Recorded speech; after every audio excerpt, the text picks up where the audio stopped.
This is one about this old South Alabama boy, see, and he liked to ride them motorcycles. I mean, he just loved to ride motorcycles because it did something for him. I mean, well, he did. He traded his pickup truck in on one. Got a Jim Dandy with a Strata-Freeze air conditioner on it. On a motorcycle, can you imagine that? Weird looking. And he had an aviator cap, you know, and he had little zippers in the side so that his sideburns would hang out because he was proud of them. Had zippers up the sleeves and zippers on his back and a tattoo on his arm saying, "Mammy, you the most." He's got a girlfriend, and her name is Baby. And she looks just exactly like Chuck, only the difference is she ain't got no sideburns. He's got her stashed in the sidecar. See, he won't let her sit on the buddy seat no more because he thinks it's not enough class. You know, Elvis has got 2 or 3 motorcycles and sidecars, and so he's got to keep up with the Elvises. See, that's on his mind. He's even got a stereo on his motorcycle. Man, where he can hear Elvis sing this new Wild Strange song. Don't never, don't never, don't never, don't never, sometime won't you do it? That's a brand new one. That ain't released yet. Well, anyhow, they sitting there, you see, and he's got this cigarette over here in this side of his mouth, toothpick out the other side. And he's watching this waitress walk away, toting this tray. Something other looked like glory. Like little animals when she walks.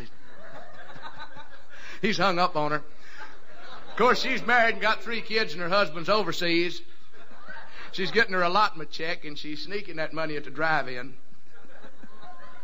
So anyhow, Chuck says, "Baby." She say, "Huh?"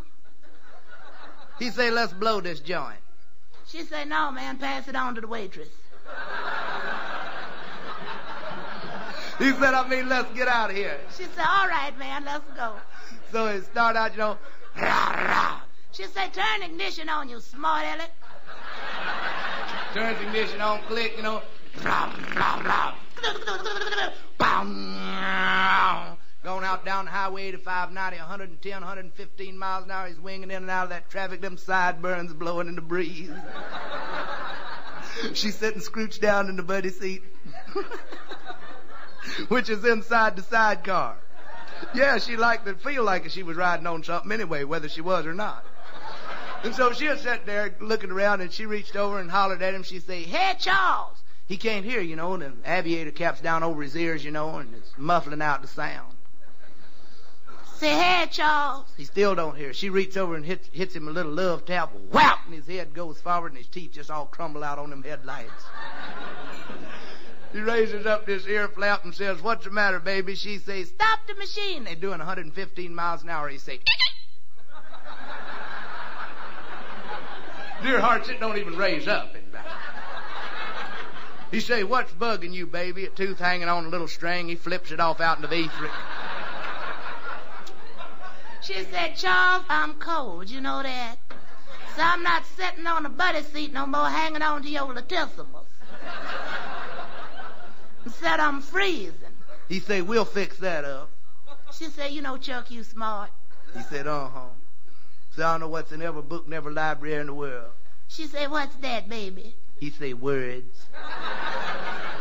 She said, "You is wise, Chuck, man. You too wise.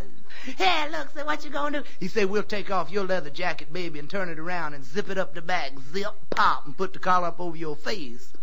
You'll be warm." She said, my, you something." So he does that. Now she's got her jacket on backwards, sitting in the sidecar. He tries to start the motor up again.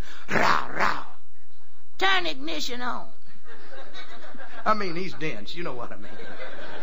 I mean, he's got them big boots on, you know, with the half moon-shaped taps, saunter along in front of the pool hall on Saturday night and make sparks fly. So little kids look at him and marvel. Turns ignition on. Rah, rah, rah. Bang. 85, 90, 110, 115 miles an hour. Here's a whole bunch of traffic going up this mounting. Yeah, that's Yankee pronunciation for mountain. He's weaving in and out of all this traffic, and he sees a great big semi-tractor double-clutching E-flat trailer truck. And he gets right up behind it, and there's a little sign on the back of it saying, "I might be slow, but I'm ahead of you." Oh, that tore him up. I mean, he just grabbed that handlebar grip and twisted it plumb off. And that motor went up the side of the mountain. Blam, teeth, hair, and eyes all over the concrete. Wheels spinning. Here come the police. Fuzz, you know.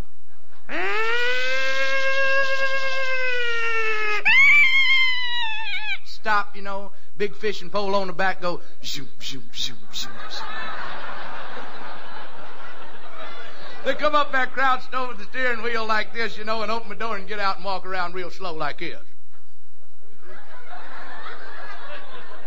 So what's going on here? What's the matter here? What's happened to these lovely children?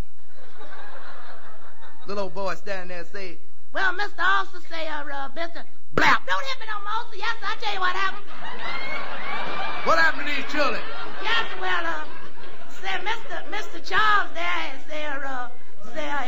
he was killed outright, say, but Miss Baby was all right, and me and Junior turned her head around. Broke her cotton picking neck, you know.